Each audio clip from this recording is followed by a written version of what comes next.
સેવા કરવા જાઉં છું સાકોટલા સાવ મફતની અડજણ તો ત્યાં મફત જશે એવું નથી.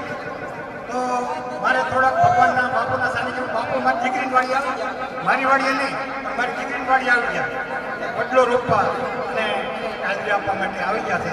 હું પૈસા આપી દીધા. તો હવે બાપુના સાનિધ્યમાં આપણે બોલવું પડે તો આપણે બધા સાંભળ્યું તો હોય. હિન્દુસ્તાનની અંદર શબ્દ સાથે તો સાહિત્ય નીકળે, મહાભારત ગીતા નીકળે, સરિતા નીકળે, સૂર્યાદિના પતિ દશરથ મહારાજના વેવાય, સૌ બ્રહ્માંડનો અધિપતિ પરમાત્મા પ્રભુ રામના સસરા એવા દરેક વિજય હળકા સીતાથી નીકળે. ભગીરથની ભાવના હોય, શિવની શક્તિ હોય, નાથનો નાથ ભોળોનાથ, દેવનો દેવ મહાદેવ સતમ ધારા ઝીલે ગંગાજી પધારે. શું કામ પધારે ભાઈ? સકરાને 60,000 દીકરા હતા, પોતાના પિતાને કઈ લોકો પાણી પાતા હતા, એમાં કોઈ ઋષિની મસ્કરી કરી, એનો હરાપ લાગી ગયો અને 60,000 મૃત્યુ પામ્યા. એની મુક્તિ માટે બીજો કોઈ ઉપાય નહોતો. એ 4ની પેઢીએ ભગીરથ ગંગા મેયાને પ્રાર્થના કરવી હતી. કેવી પ્રાર્થના કરી? ઓ ગંગા મૈયા મે સબ તક હે પાણી રહે, તેરે શરણમાં મેરી જિંદગાની રહે, જિંદગાની રહે મૈયા ઓ ગંગા મૈયા, ગંગા મૈયા ઓ ગંગા મૈયા. આ ગંગા મૈયા સૌરાષ્ટ્ર નહીં, ગુજરાત નહીં, હિન્દુસ્તાન નહીં, આખા વિશ્વનો પવિત્ર કહેતી હોય એટલે આપણે ગંગા મૈયાને યાદ કરવા પડે. પણ મારે યાદ કરવા છે સંતોની ભૂમિ. આ સંતો આપણને ક્યારે મળ્યા? ભાઈએ કીધું પહેલેથી લેવાનું. અને સંતો પહેલા મહાપુરુષો ક્યારે મળ્યા? હિન્દુસ્તાનની અંદર પહેલા આવા માતાઓ મળ્યા છે એટલે મહાપુરુષો મળ્યા કે ધરાવીના ધાનનો નિપરે જનગર કોળિયલ માડું હોય, જેસલને જકરો નિપજનમાં ઉદલ કુદરતી હોય. પેલા માતા પાસે ગણપતિ જાઓ, બધાની માતા હનુમાનજી મહારાજ, પરમાત્મા પ્રભુ દેવકીજી, માતા પિતા રામદાસ બાપા, રાજમા માતા જયરામ બાપુ, સૂર્યાબાઈ ગીગા બાપુ, શિવકૃપાને બદ્રીનાથ બાપુ, ઉત્સરવિંદર તુલસીદાસજી, શાવિત્રનંદ મોરારી બાપુ, ભવનેશ્વર માતા સ્વામી વિવેકાનંદ, જીતાબેન સુતપતિ સિંહાજી, રેણુકા પરશુરામ, શકુંતલા ભરત, સત્યવચન વેદવ્યાસ, ગંગાવેલ વિશ્વદાદા, કુંતા માતા અર્જુનદત્તી, તારામતી રોહિત, સુમંત્ર ધ્રુવકુમાર, સંગાવતલે સેલ્યો, સ્વર્ણાવલી સોનકુમાર, સોમલદલે નવઘણ, સત્યવંશર દત્તાત્રેય, માતા સીતાજી લવકુશ અને ભગીરથી માતા એટલે ઝાંસીના લક્ષ્મીબાઈ અને આર્યાબા એટલે જગતગુરુ શંકરાચાર્યજી. હિન્દુસ્તાનની અંદર 66 મઠ સ્થાપી અને વૈદિક ધર્મનો વારસો ફરકાવી દીધો ને એટલે આપણે સંતોને યાદ કરવા પડે. સંતોને આપણે એટલા માટે યાદ કરવા પડે કે આપણા સ્વામી વિવેકાનંદ 1893 ની અંદર શિકાગોની ધર્મ સભામાં ગયા. એનું સ્વાગત વાળો કોઈ નહોતો. એક વિદેશી દંપતીએ તમને હાંસી ઉઠાવી અને મસ્કરી કરી. એના પતિ કયો જેન્ટલમેન આવે નથી કાંઈ બેન તમે મને જેન્ટલમેન તરીકે કહીએ ને. હા આપણો વિચિત્ર પસાર જોઈ મેં મસ્કરી કરી, મને ક્ષમા કરો, મને માફ કરો મહારાજ.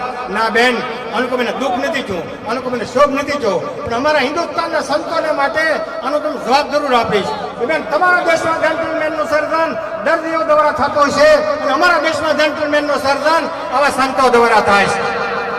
તમારા દેશમાં દર્દીઓ સેવેલા કપડા ફેશનેબલ પહેર્યા હોય, બીજાની ટીકા કરતા હોય, જેન્ટલમેન કહેવાતા હોય, તો અમારા દેશની અંદર સંસ્કારી સદગ્રસ્ત હોય એને જેન્ટલમેન કહેવાય. એટલે કીધું કે સંગ કરો તો એવા સંતો ન કરો. સંગ સંતોનો, રંગ કસુબીનો, રીતિ ગોકુળની, પ્રીતિ પાંડવાની, સત્ય હરિશ્ચંદ્રનો, વસંત રામનો, બાણ અર્જુનનો, દાન કર્ણનો, સેવા દિલીપની, માયા કૃષ્ણની, શરાબ દુર્વાસાનો, હડકુ દધીસીનો, બળ ભીમનો, હળ બળ ભદ્રનો, શમશેર શિવાજીની, ભાલુણા પ્રતાપનો, ઉદારતા ભામાશાની, હડતાલ ગાંધી બાપુની, કરતાલ નરસિંહ મહેતાની, શહીદી ભગતસિંહની, આંગનો શિબિરાદાનો, ઓટલો અલગનો, રોટલો કાઠિયાવાડનો, સંતો સૌરાષ્ટ્રના. સૌરાષ્ટ્રના સંત બદ્રીદાસ બાપા 1974 નિશાકોટમાં આવ્યા. દેરીએ બેઠા, તપેલી મુકાણી, એક મુઠ્ઠી ખાંડ નાખી, એક મુઠ્ઠી સા નાખી, પોતે આખી સભાને સાફ આવી દીધો. કોઈને ચમત્કાર ન લાગ્યો. તો પછી ખબર પડે બાપુ કેવા હોય. પછી ઉસાકોટ લઈ જા, પાછળની ખાટલીમાં બેઠા. એક દાજના ભરવાડ આવ્યા, સવાભાઈ ભરવાડ ડોટકા, હો મૂકીને પગે લાગવા રહ્યા. બાપુ કે હો મૂકવા? હા બાપુ હો મૂકવા. પણ કે હો મૂકીને પગે લાગવું? હા બાપા હો મૂકીને પગે લાગવું. હું પણ કે મને કાન હો મૂકીને પગે લાગવું? હા બાપુ લાગવું. પણ કે 100 રૂપિયા હું લઈ લઉં. મૂકું બાપુ એને મૂકવાનું તમારે લેવા ને. એ 2 વખત એને કીધું, 2 વખત મને કીધું. પછી તે મોટી નોટ હોવાની એ ગદામ નાખી મંડીની. ભાણુ દાદાને બોલાવી ટ્રસ્ટી મંત્રી છે કે રસ્તામાં પાણા કાઢીને આવો તો હું તમને પિન 1000 રૂપિયા આપી. તો બાપુ આમ 5000 રૂપિયા આપ્યા ને તો રાજનો હેઠે ઉઠે આવી ગયો. એક પાટિયું લખવામાં આવ્યું કે બદ્રીનાથ બાપુ રોડ. પછી બેઠા ભજનની કડી બોલ્યો પાછળ. શ્રી બિરાજા મહાસતવાદીને રહેતા અયોધ્યાની માય, દેવ સભામાં સરસા સાલી શ્રી બિસામોની કોઈ ઇન્દ્ર કે પારખા લેવા હારેની તો માગ્યા દેવા. આ કડીપુરી છે ને ભાઈઓ બાપુ ભજન બોલે ના પાડશે તો ક્યાં બોલવા એમને આગળ બોલાય પાછળ ન બોલાય ભજન આગળ બોલાય ના ગયા. અગ્નિદેવ ને ઓલા બનાવ્યો ને ઇન્દ્ર બન્યા પોતે બાજ આકાશ માર્ગે ઉડતા આવે જા બેઠા શિબિરાય બોલો કે મને બસાવો પાછળ આવે કાળ અમારો. આ કડીપુરી છે ને એક નવપરણ દીકરી આવી 10 રૂપિયા પગે લાગવા. બાપુ કે દીકરીને પૈસા તું લેતો ને દીકરીને આપો છું તો 10 લઈ લીધા 10 ગદામેલી કાઢ્યા 20 ભેગા કર્યા કે દીકરીનું ગીત ગાવો છું. ધીરે ધીરે ડગલા ભરજો બેટી બાપ સાસરીએ વાત મે આલજો. બાપુ કે આનું હું કહું બાપુ જનક મહારાજ શૂન્ય માતા સીતાજીને હાર હેળવાતા હતા ત્યારે કેટલો કરિયાવર આપ્યો ને એ ગૌસ્વામી તુલસીદાસે નથી લખ્યો.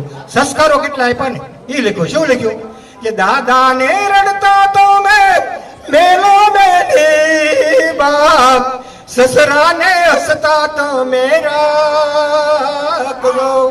સુનિયા માતા સીતાને શું કહે બેટા આ તારા પિતાને આંખમાંથી આહુડા પડે ને એ ભલે પડતા તારા હાહરાના વાસમાં જાને ને કોઈનું આહુડું ન પડે ને એનું ધ્યાન રાખજે બેટા.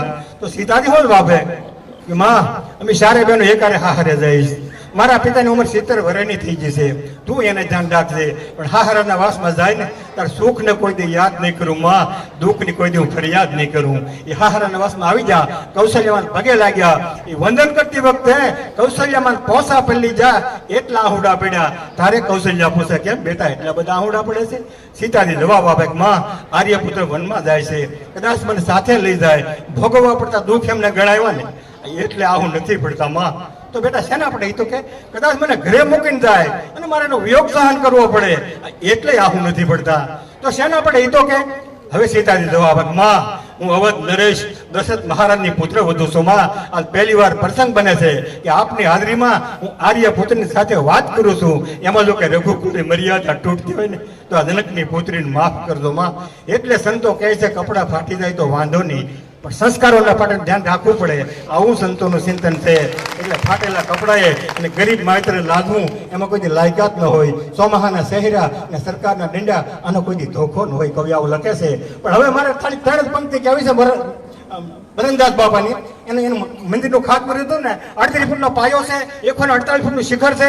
તેથી 100ની નોટની કિંમત કરી હતી પણ આમ 1000 નોટનો ખડક લોકો મંદિર પૂરું ન થાય પણ 3 સૂત્રો આપ્યા. કીધું ટૂંકમાં તમને કેવા સૂત્રો આપ્યા તેથી કે 3 એક જ વાર મળે છે મા બાપ યુવાની 3 જે આપણી પાછા નથી આવતા. તીર કમાનથી વાણી દીપથી પ્રાણ દેહથી 3નું સદા સન્માન કરવું માતા પિતા અને ગુરુ 3 પર દયા રાખો.